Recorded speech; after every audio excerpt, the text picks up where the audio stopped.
राष्ट्र सर्वप्रथम, राष्ट्र सर्वप्रथम, राष्ट्र सर्वप्रथम, राष्ट्र सर्वप्रथम। राष्ट्र सर्वप्रथम की बात कार्यक्रम में आप सभी राष्ट्रवासियों का हार्दिक स्वागत है।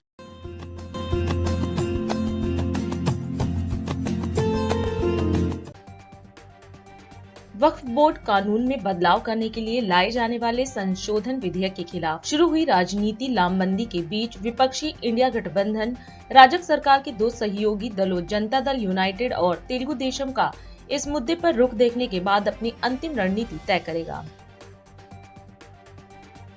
पड़ोसी देश बांग्लादेश में हाल ही में हुए घटनाक्रम के बाद मेघालय में बांग्लादेश सीमा के पास रात्रि कर्फ्यू लगाया गया। इंडिया ब्लॉक पार्टियों ने जीवन और स्वास्थ्य बीमा प्रीमियम पर वस्तु एवं सेवा कर को वापस लेने की मांग को लेकर संसद परिसर में विरोध प्रदर्शन किया। केरल सरकार ने कहा कि 30 जुलाई को वायनाड जिले में हुए भीषण भूस्खलन के बाद लापता हुए लोगों की पूरी सूची जल्द ही जारी की जाएगी। राजस्व मंत्री के राजन ने संवाददाताओं से कहा कि सरकार लापता लोगों की एक सटीक सूची तैयार कर रही है। उत्तर प्रदेश के वाराणसी जिले में सुबह एक दुखद घटना घटी। काशी विश्वनाथ मंदिर के पास दो पुराने मकान अचानक ढह गए। इस हादसे में एक महिला की मौत हो गई और 7 लोग घायल हो गए। वर्तमान में बारिश के सुहावने मौसम का आनंद लेते हुए श्रद्धालु उत्साह के साथ मां वैष्णो देवी की यात्रा पर निकल रहे हैं। यात्रा के दौरान बैटरी कार और रोपवे की सुविधाएं उपलब्ध हैं, लेकिन बादलों की वजह से हेलीकॉप्टर सेवा प्रभावित हो रही है। तेज हवाओं, बूंदाबांदी और कहीं हल्की वर्षा से दिल्ली में मौसम सुहाना बना रहा। दिल्ली वासियों को न सिर्फ उमस भरी गर्मी से राहत मिली, बल्कि तापमान में भी गिरावट देखने को मिली। एमसीडी के मनोनीत पार्षदों पर सुप्रीम कोर्ट का फैसला आने के बाद स्थायी समिति व 12 वार्ड समितियों के चुनाव कराने का रास्ता साफ हो गया है। निगम सचिव कार्यालय आने वाले दिनों में इसकी प्रक्रिया शुरू करेगा। जशपुर जिले के ग्राम बंदरचुआ स्थित शासकीय उच्चतर माध्यमिक विद्यालय में संकुल स्तरीय पालक शिक्षा बैठक का आयोजन किया गया। इस अवसर पर छत्तीसगढ़ के मुख्यमंत्री विष्णुदेव साय भी कार्यक्रम में मौजूद रहे। इस दौरान बैठक को संबोधित करते हुए सीएम ने कहा कि प्राचीन काल से हमारे देश में शिक्षा का महत्व रहा है। उन्होंने कहा कि पीएम मोदी के नेतृत्व में नई शिक्षा नीति 2020 इस साल से छत्तीसगढ़ में भी लागू की गई है और यह नई शिक्षा नीति केवल डिग्री देने का काम ही नहीं करेगी, बल्कि डिग्री के साथ संस्कार, रोजगार देने का भी काम करेगी।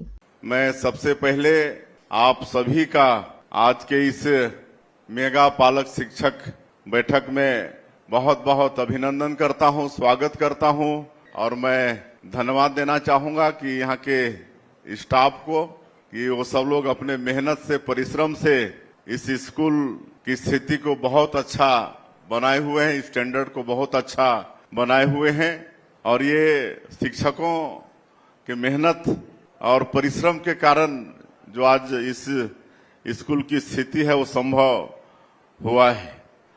और हमारे देश में प्राचीन काल से ही शिक्षा का महत्व रहा है। आप सबको मालूम है कि हमारा ये देश विश्व गुरु कहलाता था। यहाँ पर दुनिया भर के बच्चे पढ़ने आते थे। नालंदा विश्वविद्यालय, तक्षशिला विश्वविद्यालय, ऐसे विश्वविद्यालय प्राचीन काल से यहाँ पर हैं। तो ऐसा हमारे इस देश में शिक्षा का महत्व रहा है और यहाँ पर हम लोग नई शिक्षा नीति लागू किए हैं। हमारे प्रधानमंत्री जी के मार्गदर्शन में नई शिक्षा नीति 2020 लागू किए हैं। मैकाले की जो शिक्षा पद्धति थी बहुत दिनों तक वो पद्धति चली, लेकिन जैसे जैसे समय आगे बढ़ता जा रहा है उस शिक्षा नीति में बदलाव की आवश्यकता थी और हमारे देश के यशस्वी प्रधानमंत्री नरेंद्र मोदी जी ने नई शिक्षा नीति 2020 लाई है और इसी साल हम लोग छत्तीसगढ़ में भी उसको लागू किए हैं। और इस नई शिक्षा नीति ये खाली डिग्री देने का काम नहीं करेगा, इसमें डिग्री के साथ साथ संस्कार भी होगा, संस्कार के साथ साथ रोजगार भी होगा।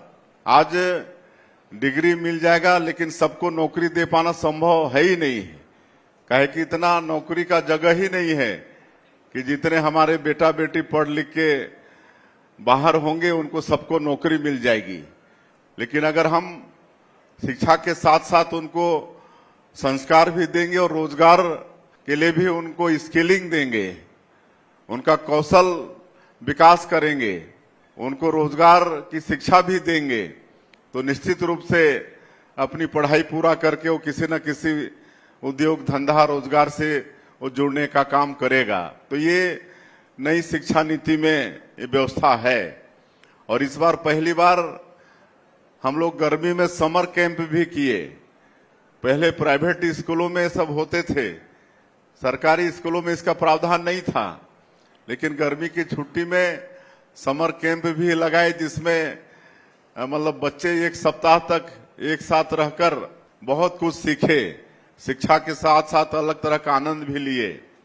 और उसी तारतम्य में ये पालक शिक्षक ये बैठक इसका भी आयोजन है। जब से छत्तीसगढ़ की सरकार बनी है तब से आज ऐसा कोई शिक्षण संस्था नहीं है जो छत्तीसगढ़ में नहीं है। आज शिक्षण की सारी संस्थाएं, चाहे वो IIT हो, IIM हो, इंजीनियरिंग, आज मेडिकल कॉलेज जब छत्तीसगढ़ राज्य बना तो सिर्फ 2 था, 10 के ऊपर में मेडिकल कॉलेज है। तो हर शिक्षण संस्थान को भी यहाँ पर हम लोग छत्तीसगढ़ बनने के बाद यहाँ पर लाए हैं ताकि हमारे बच्चों को उच्च शिक्षा के लिए कहीं बाहर जाना नहीं पड़े। ये जो PTM कार्यक्रम हो रहा है पूरे प्रदेश में, और मेरा सौभाग्य है कि मैं बंदरचुआ में आप लोगों के बीच में हूँ। आज से ये PTM का कार्यक्रम शुरू हुआ है, तो बहुत सारी मांगे यहाँ के हमारे गणमान्य लोगों के द्वारा आया है। तो उसमें एक तो बंदरचुआ में एक सर्व सुविधा युक्त बस स्टैंड हो, इसकी मैं घोषणा करता हूं। तो मैं भुंहर बस्ती से लेकर सरना पहुंच मार्ग में सड़क और पुल की भी घोषणा करता हूं। और यहाँ का जो छात्रावास है, यहाँ जो सीट है 50 सीट, उसकी कमी महसूस हो रही है, उसकी भी मांग हो रही है। तो मैं ये 50 सीट को 100 सीट करने की घोषणा करता हूं। और यहाँ के हमारे युवाओं का भी बहुत मांग है कि एक उनके लिए मिनी स्टेडियम का निर्माण हो। तो बंदरचुआ में मैं एक मिनी स्टेडियम की भी घोषणा करता हूं। आज के इस PTM में मेगा पालक शिक्षक बैठक में आप सभी लोग आए, आप सभी का अभिनंदन स्वागत करते हुए अपनी बात समाप्त करता हूं। दिल्ली के स्वास्थ्य मंत्री सौरभ भारद्वाज ने आरोप लगाया कि स्वास्थ्य विभाग ने हाई कोर्ट में उन्हें बिना सूचित किए एक हलफनामा दाखिल किया है, जिसमें गलत जानकारी दी गई है। वहीं इसी कड़ी में एक संवाददाता सम्मेलन को संबोधित करते हुए भारद्वाज ने एक बड़ी साजिश का आरोप लगाया और कहा कि वह इस मुद्दे पर कानून विभाग को पत्र लिखेंगे। भारद्वाज ने बताया कि दिल्ली हाई कोर्ट अस्पताल में ICU बेड को लेकर एक याचिका पर सुनवाई कर रहा है। उन्होंने कहा कि दिल्ली में स्वास्थ्य सुविधाओं को बेहतर बनाने के तरीके सुझाने के लिए डॉक्टर सरीन की अध्यक्षता में एक समिति बनाई गई है। वहीं उन्होंने आरोप लगाया कि 24 मई को अदालत ने सरीन समिति की सिफारिशों पर सरकार द्वारा उठाए गए कदमों के बारे में पूछा था, लेकिन आश्चर्य की बात है कि स्वास्थ्य विभाग ने बिना सूचित किए एक हलफनामा प्रस्तुत किया। उन्होंने दावा किया कि हलफनामा सेवा विभाग के माध्यम से प्रस्तुत किया गया था। सभी लोगों को ध्यान होगा कि कुछ महीनों पहले दिल्ली के माननीय हाईकोर्ट के अंदर स्वास्थ्य सेवाओं को लेके एक बहुत सालों से एक पिटीशन, एक PIL चल रही थी और उसके अंदर ICU बेड्स को लेके हाई कोर्ट ने कहा था कि दिल्ली के अंदर जितने भी अलग अलग अस्पताल हैं उनके ICU बेड्स की अवेलेबिलिटी होनी चाहिए। अस्पतालों के अंदर पेशेंट्स की ट्रीटमेंट के इंतज़ाम होने चाहिए। और उसके ऊपर हाई कोर्ट के अंदर कई बार दिल्ली के हेल्थ डिपार्टमेंट की तरफ से कुछ बातें कही जा रही थी, एफिडेविट दिए जा रहे थे।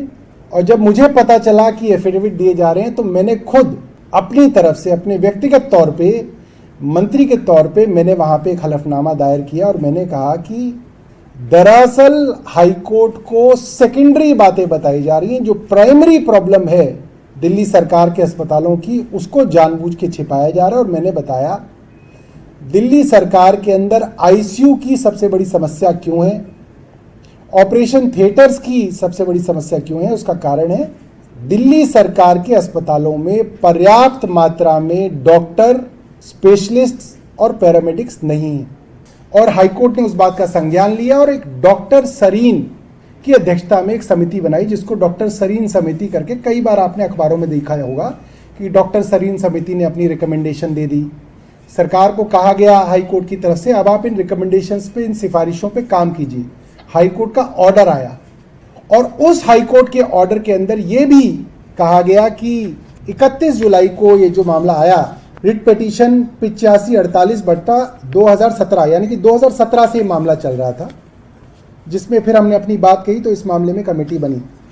तो इसमें 24 मई को हाई कोर्ट ने ऑर्डर दिया कि भाई सरकार ने, हेल्थ डिपार्टमेंट ने इसके ऊपर क्या क्या काम किए उसका करंट स्टेटस दीजिए, इन सिफारिशों के अगेंस्ट क्या क्या काम सरकार ने किया। और मैं बहुत हैरान हुआ, मुझे पता चला कि 31 जुलाई को ये मामला हाई कोर्ट के सामने आया था। और उससे भी ज़्यादा हैरानी की बात यह है कि उसके अंदर दिल्ली के स्वास्थ्य विभाग ने हलफनामा दिया हुआ है।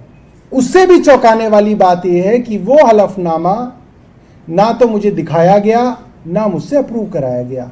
सालों से ये ऑर्डर्स बार बार दिए गए हैं और एक तय स्थिति है कि मेरी तरफ से भी 2023 से अब तक कई बार ये बात रिट्रेट की जा चुकी है, लॉ डिपार्टमेंट द्वारा भी रिट्रेट की जा चुकी है कि अगर कोई विभाग द्वारा कोई हलफनामा हाई कोर्ट, सुप्रीम कोर्ट या एनजीटी में दिया जाएगा तो उसको अप्रूवल जो है उसका मंत्री से करा लें, क्योंकि अंततः जिम्मेदारी मंत्री की है। जो अखबार में पूछा जाएगा वो मंत्री से ही पूछा जाएगा। क्या स्टेटस है किसी चीज का, क्या राय है सरकार की किसी चीज पे, वो मंत्री ही कह सकता है, चुनी हुई सरकार कह सकती है कि इस मामले पे चुनी हुई सरकार का ये स्टैंड है तो हम हाईकोर्ट को बता दें। तो ये बार बार कहा गया था, मगर इस मामले में जानबूझ के चोरी छिपे हाईकोर्ट को हलफनामा दिया गया। और उससे भी बड़ी बात यह है, ये हलफनामा दिल्ली सरकार के स्टैंडिंग काउंसिल या एडिशनल स्टैंडिंग काउंसिल के थ्रू नहीं, सर्विसेज विभाग की जो स्टैंडिंग काउंसिल हैं उनके थ्रू दिया गया। ये भी बहुत हैरान करने वाली बात है कि ये हलफनामा जो हाईकोर्ट के अंदर, हाईकोर्ट के चीफ जस्टिस की बेंच के अंदर जो दाखिल हुआ, ये झूठा हलफनामा है। इसके अंदर इतनी जगह झूठ बोला गया है कि कोई भी आदमी शर्मिंदा हो जाएगा कि कोई हलफनामे में झूठ कैसे लिख सकता है। अब सवाल ये आता है कि अफसरों को हलफनामे में झूठ लिखने की क्या जरूरत पड़ी। और उससे भी बड़ी बात यह आती है कि दिल्ली सरकार का कोई वकील क्योंकि झूठा हलफनामा दायर करने के लिए तैयार नहीं होता, वो कहता कि मंत्री का अप्रूवल है या नहीं है, इसीलिए इसको दायर करने के लिए एलजी साहब के अधीन आने वाली स्टैंडिंग काउंसिल का इस्तेमाल किया गया कि किस तरीके से दिल्ली के लोगों को उनकी स्वास्थ्य सेवाएं ठप की जाए और उन ठप सेवाओं के बारे में हाईकोर्ट को भी ना बताया जाए, वरना हाईकोर्ट कहेगा भाई आप दवाई क्यों नहीं ले रहे। जब कमेटी का रिकमेंडेशन है, हाईकोर्ट का आदेश है, मंत्री का आदेश है, पैसे की कोई कमी नहीं है, तो क्यों ये षड्यंत्र किया जा रहा है कि दिल्ली के अस्पतालों और मोहल्ला क्लिनिकों में दवाइयां कम कर रखी हैं, तो वो बात ना खुल सके और लोग परेशान हो सके, बिना दवा के लोग मर जाएं, इसलिए ये षड्यंत्र जो है दिल्ली के अंदर किया जा रहा है और खुल्लम खुल्ला किया जा रहा है। और एलजी साहब के विभाग की वकील जो है इसके षड्यंत्र के अंदर शामिल है। दिल्ली भाजपा अध्यक्ष वीरेंद्र सचदेवा के नेतृत्व में आज बड़ी संख्या में भाजपा निगम पार्षद, वरिष्ठ पदाधिकारी एवं कार्यकर्ताओं ने दिल्ली की तिहाड़ जेल के बाहर जेल में बंद दिल्ली के मुख्यमंत्री अरविंद केजरीवाल के इस्तीफे की मांग को लेकर नारे लगाए और प्रदर्शन किया। इस दौरान प्रदर्शनकारी कार्यकर्ताओं को संबोधित करते हुए वीरेंद्र सचदेवा ने कहा कि कल हाई कोर्ट द्वारा अरविंद केजरीवाल की गिरफ्तारी को कानूनी रूप से वैध बताए जाने के बाद अरविंद केजरीवाल को पद पर बने रहने का कोई नैतिक अधिकार नहीं बचा है। इसलिए अब दिल्ली की जनता भी मांग कर रही है कि उन्हें अपने पद से इस्तीफा दे देना चाहिए। दिल्ली में आप देख रहे हैं लगातार भीषण पानी का संकट, लोग एक एक बूंद पानी के लिए तरस रहे हैं और जब बारिश आती है 15-20 मिनट की बारिश में पूरी दिल्ली जलमग्न हो जाती है, घंटों घंटों का जाम लगता है। लेकिन अरविंद केजरीवाल की दिल्ली की सरकार कोई जिम्मेदारी लेने को तैयार नहीं। कारण मुख्यमंत्री जेल में, उप मुख्यमंत्री जेल में, एक और मंत्री जेल में, और जो बाहर है वो जिम्मेदारी लेने को तैयार नहीं है।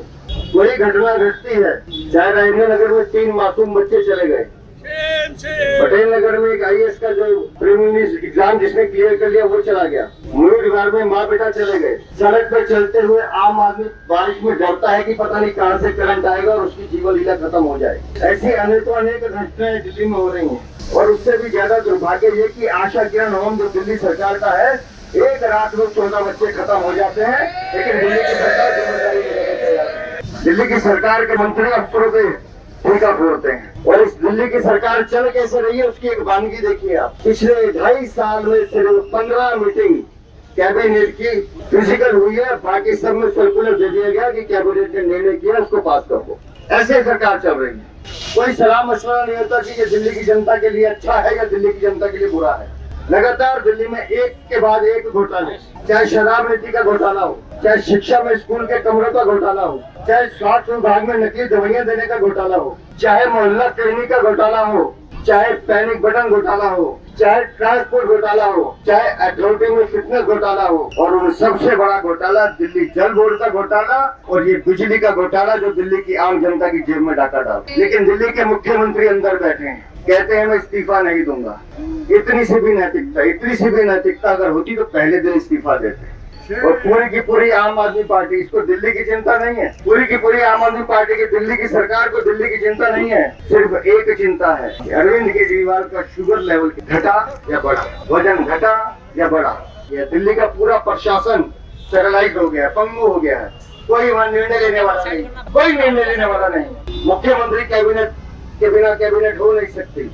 पिछले मार्च से आज हम अगस्त में करें, एक भी कैबिनेट मीटिंग नहीं हुई है। क्यों? क्योंकि मुख्यमंत्री जेल में। अरे कम से कम दिल्ली वालों को तो लिहाज करते, इस्तीफा देते, जिसे बनाना है बनाओ, लेकिन दिल्ली की सरकार काम तो करे। आप तो दिल्ली का काम तमाम करने में लगे। लोग मर रहे हैं सड़कों पर। सुप्रीम कोर्ट आपको बार बार टिप्पणी दे रहा है, इशारे कर रहा है। अरविंद केजरीवाल आप खुद सोचिए आगे दिल्ली की सरकार ने कैसा चलना है, लेकिन ये आदमी नहीं जानते। आज हम सभी हमारे पार्षद यहाँ पर आए हैं क्योंकि ये सब जनप्रतिनिधि है। ये जानते हैं कि जनप्रतिनिधि का बाहर रहकर सेवा करने का फर्ज क्या होता है, इसलिए आज हमने इनको बुलाया है। तो आज हम सब भारतीय जनता पार्टी दिल्ली प्रदेश के कार्यकर्ता और हमारे पार्षद आज यहाँ ये मांग करने आए हैं कि अरविंद केजरीवाल, ईश्वर के घर में देर है अंधेर नहीं।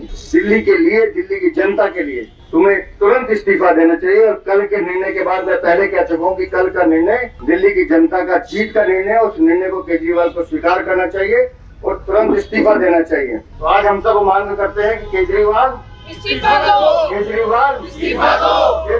अभी समय है एक ब्रेक का। हम चलते हैं ब्रेक पर, आप कहीं जाए नहीं, छोटा सा ब्रेक।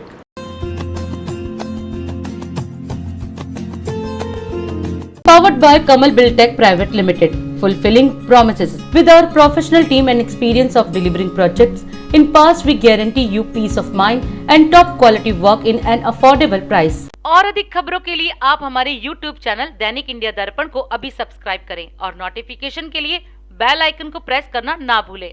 राष्ट्र सर्वप्रथम की बात कार्यक्रम में ब्रेक के बाद एक बार फिर आप सभी राष्ट्रवासियों का स्वागत है। लोकसभा में उड़ीसा से बीजेपी सांसद नावाचरण मांझी द्वारा पूछे गए प्रश्नों का जवाब देते हुए सामाजिक न्याय एवं अधिकारिता मंत्री डॉक्टर वीरेंद्र कुमार ने कहा कि सामाजिक न्याय एवं अधिकारिता मंत्रालय द्वारा सरकार दिव्यांगजनों का एक राष्ट्रीय डेटाबेस तैयार करने और प्रत्येक दिव्यांगजन को विशिष्ट पहचान पत्र जारी करने के उद्देश्य से यूडीआईडी कार्ड योजना लागू की गई है। वहीं उन्होंने बताया कि वर्ष 2017 में इसकी स्थापना के बाद से अभी तक सभी राज्यों और केंद्र शासित प्रदेशों के 783 जिलों में 1,12,22,237 जिसमें 74,24,110 पुरुष और 37,98,125 दिव्यांगजनों के यूडीआईडी के कार्ड बनाने का नया संस्करण 6 मई से शुरू किया गया है। स्पीकर सर, दिव्यांगजनों के लिए यूडीआईडी कार्ड प्रक्रिया को मजबूत करने तथा देश में फर्जी दिव्यांग प्रमाण पत्र और फर्जी यूडीआईडी कार्ड जारी करने क्या कदम उठाया जा रहा है ताकि पत्र भुगतान को उनका अधिकार मिल सके। सामाजिक न्याय अधिकारिता मंत्रालय के द्वारा सरकार दिव्यांगजनों का एक राष्ट्रीय डाटाबेस तैयार करने और प्रत्येक दिव्यांगजन को विशिष्ट पहचान पत्र जारी करने के उद्देश्य से यूडीआईडी कार्ड योजना लागू की गई है। वर्ष 2017 में इसकी स्थापना के बाद से अभी तक सभी राज्यों और केंद्र शासित प्रदेशों के 783 जिलों में 1,12,22,237, जिसमें 74,24,110 पुरुष और 37,98,125 दिव्यांगजनों के यूडीआईडी के कार्ड बनाने का नया संस्करण 6 मई जो बनाए गए और 6 मई को नया संस्करण शुरू किया गया। सरकार पिछले 10 वर्षों में जिस संवेदनशीलता के साथ में काम करने के लिए कदम आगे बढ़ाए गए हैं, उसमें यूडीआईडी कार्ड योजना आने वाले समय में दिव्यांगजनों के सशक्तिकरण की दिशा में एक बहुत महत्वपूर्ण कदम साबित होगी। ओडिशा राज्य के दिव्यांगजनों के पुनर्वास और आर्थिक सशक्तिकरण के लिए विभाग द्वारा क्या पहल की गई है तथा दिव्यांगजनों के लिए ओडिशा में कोई कौशल विकास केंद्र काम कर रहा है। ओडिशा में पिछले 24 वर्षों के अंतराल में कितने दिव्यांगजनों को सरकारी और गैर सरकारी संस्थाओं में नौकरी मिली है और बहुत से दिव्यांग खिलाड़ी है जो भारत का नाम बहुत से खेल में गौरवान्वित किए हैं। उनके भविष्य के लिए पिछले ओडिशा सरकार ने क्या क्या सहायता और आर्थिक मदद किया है और पिछली ओडिशा सरकार द्वारा दिव्यांगजनों के लिए क्या कोई सरकारी भत्ते को बढ़ाने के लिए कोई योजना बनाई गई है? केंद्र सरकार के द्वारा दिव्यांगजनों के लिए पूरे देश में, देश के सभी राज्य, केंद्र शासित प्रदेश सभी में उनके कल्याण के लिए योजनाएं चलाई जा रही हैं। जिन योजनाओं में जहां पर उनके लिए प्री मैट्रिक, पोस्ट मैट्रिक, राष्ट्रीय फेलोशिप, नेशनल ओवरसीज स्कॉलरशिप की सुविधाएं प्रदान की जा रही हैं, वहीं इसके साथ ही साथ उनको स्किल ट्रेनिंग के साथ में जोड़े जाने के भी उपाय किए जा रहे हैं। और उन्होंने खेलों के संबंध में बात की, तो खेलों के संबंध में मैं धन्यवाद करना चाहता हूं कि उन्होंने एक महत्वपूर्ण बिंदु की तरफ और उस प्रश्न के माध्यम से सदन का जो ध्यान आकर्षित कराया है, मैं आपके माध्यम से बताना चाहता हूं। 2014 के बाद देश के प्रधानमंत्री आदरणीय नरेंद्र मोदी जी के नेतृत्व में जिस तरह से दिव्यांगजनों के सशक्तिकरण के लिए कदम उठाए गए हैं, उसमें 2016 दिव्यांगजन अधिकार अधिनियम, जिसमें दिव्यांगजनों के लिए बहुत सारे प्रावधान किए गए। जो दिव्यांगता की श्रेणी 7 श्रेणियां थी, उनको बढ़ाकर 21 किया गया। जो सरकारी स्कूल हैं, उच्च शैक्षणिक स्कूल हैं, स्कूल कॉलेज हैं, उनमें एडमिशन को भी आगे 3% से बढ़ाकर 5% किया गया। बेंचमार्क नौकरियों में भी सरकारी नौकरियों में दिव्यांगजनों के लिए आरक्षण बढ़ा करके 4% किया गया। मैं आपके माध्यम से सदन को बताना चाहता हूं, ग्वालियर में श्रद्धेय अटल बिहारी वाजपेयी जी के नाम से एक दिव्यांग खेल केंद्र ग्वालियर में प्रारंभ किया गया, लगभग 170 करोड़ रुपए की लागत से, जिसमें दिव्यांगजनों की उनकी जरूरतों को ध्यान में रखते हुए तरह तरह के खेल के कोर्ट का वहां पर निर्माण कार्य कराया गया। और यह देश का दिव्यांगजनों के लिए समर्पित पहला खेल केंद्र जो श्रद्धेय अटल बिहारी वाजपेयी जी के नाम से प्रारंभ किया गया है। और मैं आपको बताना चाहता हूं, पिछले 10 वर्षों में जिस तरह से खेलकूद की गतिविधियों में दिव्यांगजनों को आगे बढ़ाने के लिए सरकार के द्वारा जो प्रयास किए गए हैं, उन प्रयासों का परिणाम यह है कि हमारा जो पिछला ओलंपिक हुआ था टोक्यो में, ओलंपिक के बाद पैरा ओलंपिक खेलों का आयोजन हुआ था। उस पैरा ओलंपिक खेलों में हमारे देश से 54 दिव्यांग खिलाड़ी भाग लेने के लिए गए थे, जिसमें 19 मेडल जीत करके हमारे दिव्यांग खिलाड़ी जीत करके आए थे। इसी तरह से उसके पहले ब्राजील में रियो में हमारे दिव्यांग खिलाड़ी भाग लेने के लिए गए थे, जिसमें हमारे 19 खिलाड़ी भाग लेने के लिए गए थे और 4 मेडल जीत करके आए थे, जो 16 में हुआ था। और 16 के बाद में फिर जो टोक्यो ओलंपिक का 4 साल के बाद जो दूसरा खेल हुआ, जिसमें हमारे देश के 54 दिव्यांग खिलाड़ी भाग लेने के लिए गए, 19 मेडल जीत के आए। ये इस बात को बताता है कि आदरणीय प्रधानमंत्री नरेंद्र मोदी जी के नेतृत्व में सरकार दिव्यांगजनों के सर्वांगीण विकास के लिए पूरी तरह से समर्पित भावना के साथ में काम कर रही है। लोकसभा में कांग्रेस नेता दीपेंद्र हुड्डा ने फाइनेंस बिल पर बोलते हुए कहा कि सरकार की टैक्सेशन पॉलिसी देश के गरीब, किसान, आम आदमी पर बोझ डालने का काम कर रही है। उन्होंने सरकार की नीति को आम आदमी के लिए जीरो बजट, जीरो बचत की नीति बताया। फाइनेंस बिल जो कि सरकार की टैक्सेशन पॉलिसी से संबंधित है, कैसे सरकार अपने फाइनेंसिंग करती है अपने बजट को, उससे संबंधित विषय पे मुझे आज बोलने का जो अवसर मिल रहा है। हम इस फाइनेंस बिल के बारे में आकलन अपना भी देना चाहते हैं और कई बातों पे गहरी नाराज़गी अपनी व्यक्त करना चाहते हैं। सरकार की टैक्सेशन पॉलिसीज़ देश के गरीब पे, किसान पे, आम आदमी पर बोझ ज़्यादा डाल रही है और कॉर्पोरेट और देश के अमीरों पे बोझ कम डाल रही है। सरकार की नीति ऐसी दिखाई दे रही है कि सरकार की नीति है जीरो आम आदमी के लिए 2 नीतियां हैं सरकार की, 2 नीतियां। पहली नीति है आम आदमी के लिए, वो है ज़ीरो बजट, ज़ीरो बचत और टैक्स पर टैक्स की पूरी चपत। और ख़ास नागरिकों के लिए सरकार की नीति है टैक्स में राहत और कमाई खटाखट। ये मैं एक्सप्लेन करना चाहता हूँ सर। 2 तरह के टैक्स हैं हमारी इकोनॉमी में, अर्थव्यवस्था में, किसी भी अर्थव्यवस्था में, direct taxes, indirect taxes. Direct taxes यानी कॉर्पोरेट टैक्स और इनकम टैक्स। ये डायरेक्ट टैक्सेस को प्रोग्रेसिव टैक्सेस भी कहा जाता है, क्योंकि ये स्लैब के साथ जिसकी जितनी कमाई हो उस पर लगाकर सरकार आर्थिक संतुलन अर्थव्यवस्था में ला सकती है। और इनडायरेक्ट टैक्सेस, जीएसटी, एक्साइज, ये वो टैक्सेस हैं जो पूरे देश पे बराबर के लगते हैं और गरीब आदमी पे ज़्यादा बोझ आता है। इनडायरेक्ट टैक्सेस मतलब अगर कोई मेडिसिन है, पैरासीटामोल या क्रोसिन की गोली है, देश का सबसे गरीब व्यक्ति अगर वो गोली खरीदेगा तो उसको भी उतना ही टैक्स उस पर देना पड़ेगा अगर देश का सबसे अमीर व्यक्ति वो गोली खरीदेगा। ये टैक्सेस का संतुलन देश की किसी की आर्थिक संतुलन से जुड़ी हुई बात रहती है। आज हमारी देश की अर्थव्यवस्था में इस वर्ष अगर हम स्टेट्स और सेंटर के दोनों टैक्सेस को ऐड करके देखें तो डायरेक्ट और इनडायरेक्ट टैक्सेस में लगभग 1/3 हमारे देश की कलेक्शन डायरेक्ट टैक्सेस से हो रही है और 2/3 इनडायरेक्ट टैक्सेस से, जो टैक्स देश के गरीब से, किसान से, आम आदमी से ज़्यादा लिया जा रहा है। और अगर हम यूपीए के समय से तुलना करें, यूपीए के समय भी हमारी देश की अर्थव्यवस्था में काफ़ी संतुलन आया था और लगभग आधा 43% डायरेक्ट टैक्सेस से हम यूपीए के समय हमारी जो है सरकार लिया करती थी, 43% डायरेक्ट टैक्सेस से और 57% इनडायरेक्ट टैक्सेस से। तो यानी कि सरकार ने इस असंतुलन को विपरीत दिशा में लेके जाने का काम किया है। आज डायरेक्ट टैक्सेस में के माध्यम से कम कलेक्शन हो रहा है, कॉर्पोरेट, और उसमें भी कॉर्पोरेट के टैक्सेस में सबसे ज़्यादा राहत सरकार ने देने का काम किया। पहली मर्तबा देश में इनकम टैक्स कॉर्पोरेट टैक्स से ज़्यादा इनकम टैक्स से कलेक्शन हो रहा है और अगले वर्ष तक पहली मर्तबा जीएसटी कलेक्शन भी कॉर्पोरेट टैक्स से ज़्यादा होगी। तो कॉर्पोरेट टैक्स से सबसे कम कलेक्शन हुआ और कॉर्पोरेट टैक्स के कलेक्शन में गिरावट आई है पिछले कुछ वर्षों में, खास तौर पे 2019 में जब कॉर्पोरेट टैक्स में एक राहत दी गई 30% से घटाकर 22% तक कॉर्पोरेट टैक्स को कम किया गया। आपकी नीयत क्या रही उस समय, उस पर मैं प्रश्न नहीं कहूँगा, लेकिन जब आपने बड़े उद्योगपति घरानों को, कॉर्पोरेट्स को ये राहत दी तो आपने कहा कि आप राहत इसीलिए दे रहे हैं कि अर्थव्यवस्था के अंदर निवेश हो, अर्थव्यवस्था में निवेश बढ़े, इन्वेस्टमेंट हो।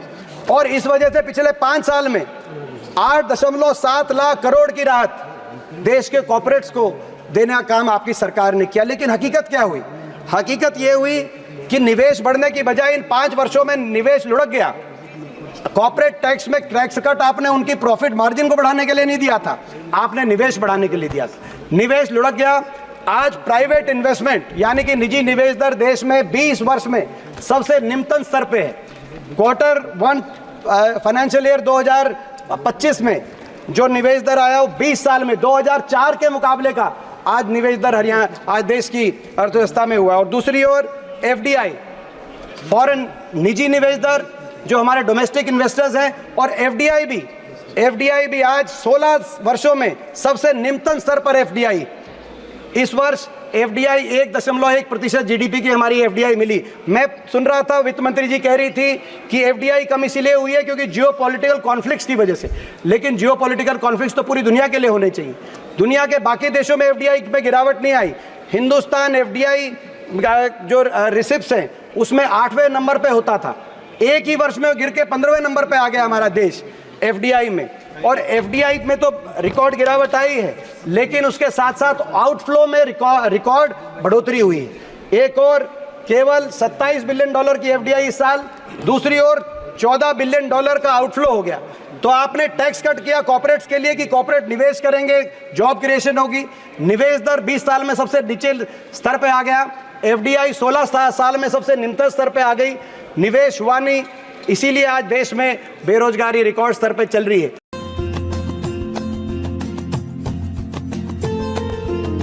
और अधिक खबरों के लिए आप हमारे YouTube चैनल दैनिक इंडिया दर्पण को अभी सब्सक्राइब करें और नोटिफिकेशन के लिए बेल आइकन को प्रेस करना ना भूलें।